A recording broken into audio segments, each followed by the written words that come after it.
Good morning সবাইকে। কেমন আছেন আপনারা সবাই? আজকে অনেক দিন পরে ইচ্ছে হলো একটা ডেইলি ব্লগ শেয়ার করি। আজকে 2রা ডিসেম্বর 2024, বছরের একেবারে শেষ পর্যায়ে এসে পৌঁছেছি আমরা। এই বছরটা আমার খুবই ব্যস্ততার সঙ্গে কিভাবে যেন চোখের নিমেষেই কেটে গেল। আমার ছোট ছেলে ব্রত কখনো কখনো ঘুম থেকে উঠে চুপচাপ খেলে, আবার কখনো কখনো খুবই বিরক্ত করে। আজকে প্রথম দিকে একটু বিরক্ত করছিল, যাই হোক পরে ঠিক হয়ে গেছিল।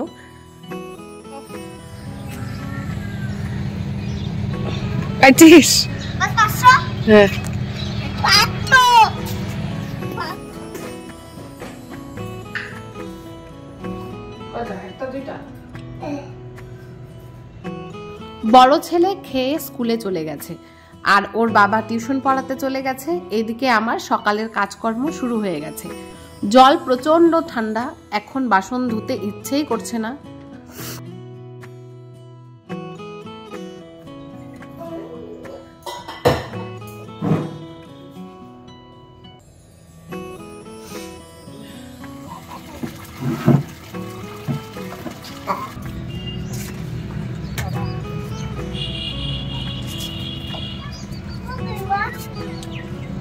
আমার কিছু ফুলের গাছ আর টুকিটাকি কয়েকটা গাছ, সেগুলোকে সকালবেলায় জল দিয়ে ফেললাম।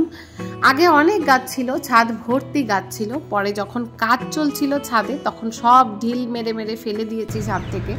এখন ফুল গাছ গাড়ার জন্য মাটির প্রচন্ড অভাব। কিছু জামা কাপড় ছিল, সেগুলোকেও ভিজিয়ে রাখলাম, পরে কাচবো। টোটো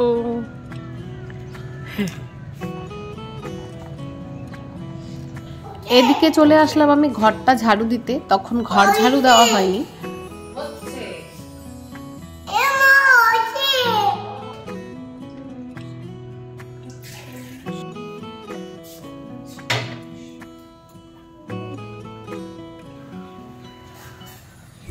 চা নিয়ে দোলনায় বসে নিশ্চিন্তে একটু চা খাওয়া, তারপর তো আর কি, পায়ে চাকা লাগিয়ে দৌড় আর দৌড়। সকালে বড় ছেলে ভাত খেয়ে গেছে আর ম্যাগি টিফিন নিয়ে গেছে, সাথে একটা বিস্কুট। ছোট ছেলের জন্য একটুখানি ম্যাগি রেখে দেওয়া হয়েছিল, সেটাই ওকে এখন খেতে দিয়ে দিলাম। এইদিকে আমি রাজ্যের বাসন মাজতে বসলাম। এরপরে বাচ্চার বাবার অফিস আছে, তো আমাকে ভাতও বসিয়ে দিতে হবে তাড়াতাড়ি।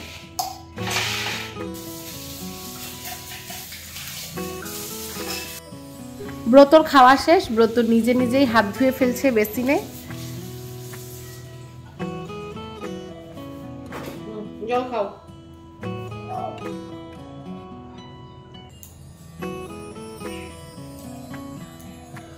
বাবা কি সুন্দর।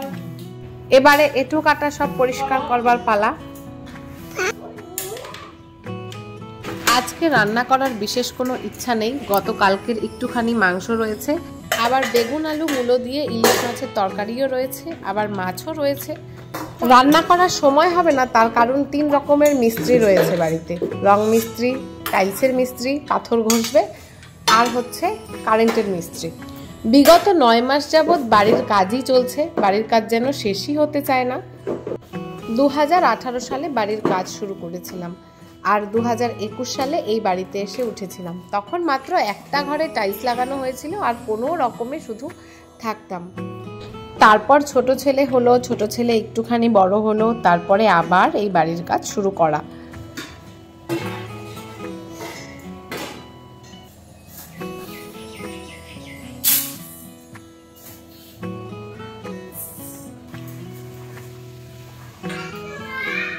র্যাকের মধ্যে দেখো, খুঁজে পাওয়া লাগবে না।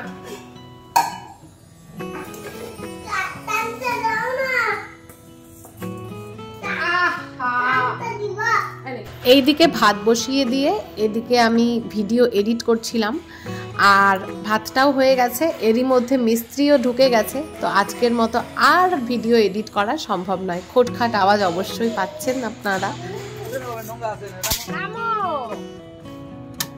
বর এসে বললো একটা বেগুন পুড়লে কেমন হয় গরম ভাতের সাথে, তো 2 টোনাটুনি বসে পড়লাম বেগুন পুড়তে। খাওয়া দাওয়া সেরে মাঞ্জা মেরে বর চলে যাচ্ছে সারাদিনের জন্য অফিসে। এবার আমি কিভাবে যে বাচ্চা সামলাই আর কিভাবে যে এই 3-4টে রকমের মিস্ত্রি পরিচালনা করি সেটা আমিই জানি। এগুলো নিয়ে বরের কোনো মাথা ব্যথা নেই। আমি বাড়িতে আছি বলে ও নিশ্চিন্তে অফিস করতে পারে, এটা একদম সত্যি কথা। হ্যাঁ, এই তো এইটার সাথে ওই সবুজটা আছে না, এই যে এখানে সবুজটা, এই দুইটা ওই রুমে যাবে নাকি এই রুমে দিলে ভালো হবে? আমাকে কত সাজেস্ট করো, মানে গ্রেটা আর সবুজটা কোন রুমে দিলে ভালো হবে? পরে এই রুমটাতে পরে আমি থাকবো।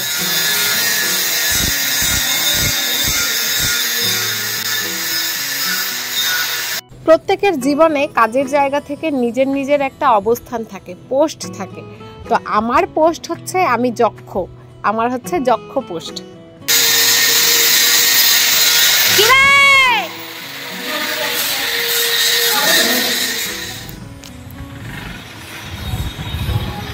যাই যাই, আমার বেকারি কাকু আসছে, কাকুর থেকে এইগুলো জিনিস রাখলাম, সঙ্গে আসছে কারেন্টের বিল। জামা কাপড় কাঁচা মেলা কমপ্লিট। ব্রত ঘুমিয়ে পড়েছে, তাই রান্নাঘরের কয়েকটা টুকিটাকি কাজ করে স্নান করে পুজো দিয়ে আপাতত আমার কাজ শেষ। তারপর মিস্ত্রির পিছন পিছন ঘুরতে হবে। তো ব্লগটা আজকে এখানেই শেষ করে দিচ্ছি। টাটা, সবাই ভালো থাকবেন।